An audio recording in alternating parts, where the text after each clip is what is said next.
Hello Farnham Vineyard, my name is Jess Callahan, I'm the worship pastor, and I just wanted to tell you about this part of the website, what you can find here that can hopefully help and support you in worshipping at home.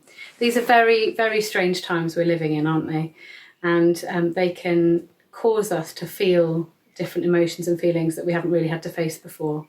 So whether it's that fear is rising up, whether you're just really lonely and missing people, whether you feel overwhelmed by what we read in the news, my hope is that these resources are useful for you to be able to connect with God, to fix your eyes on Jesus, to recenter yourselves and to hear the heavenly perspective on all that you face. Sometimes when we're in corporate worship, we can enter the church building with an array of different emotions, and as we worship corporately, then it's perhaps easier in that environment to be able to feel like we're joining with heaven in praise of God.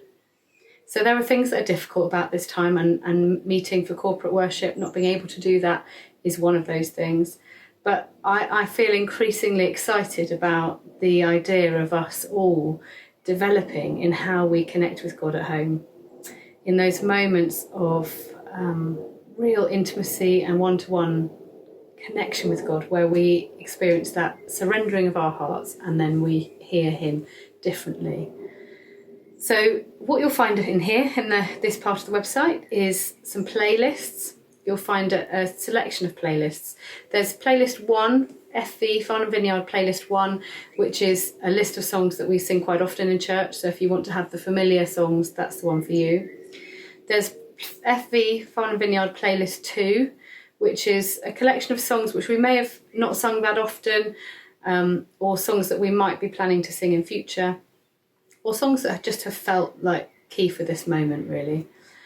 Then there are some classic Vineyard playlists, which are wonderful because these songs are part of our heritage as Vineyard. They're precious songs, and they capture how integral worship is to Vineyard as a movement. Then you'll see that there's a playlist that the youth band have developed for us. Thank you, youth band, for that. And there's an instrumental one. So if you want background music for a quiet time, or you feel that sometimes having words is just a bit distracting if you're having music for prayer time or intercession, then that might be for you. And if you like music in the background of some of those spiritual formation exercises we've been doing as a church, then I think the instrumental playlist would be useful. So we've got the playlist section, then we've got a section of little topic videos, just short little videos from me to encourage you about posture in worship or about using the Psalms. And then there is a section of different set lists that various worship leaders in Farnham Vineyard have put together for you. So they're normally 3 or 4 songs. These songs that are included are listed above the little video. And many of you would much prefer to stick YouTube on and watch people who are musically more accomplished, and altogether is less distracting because the sound's really good and that sort of stuff. Go ahead, do it. But if you like to have a familiar face and if you like to have the words, then these set lists are for you. So use these to your heart's content, and I'm praying for you all that this season will be a time when you connect with God in a way that you never have before, that you hear his voice as you never have done before. And we're reliant on him in a different way in this season. So be blessed, church family, and enjoy worshipping at home.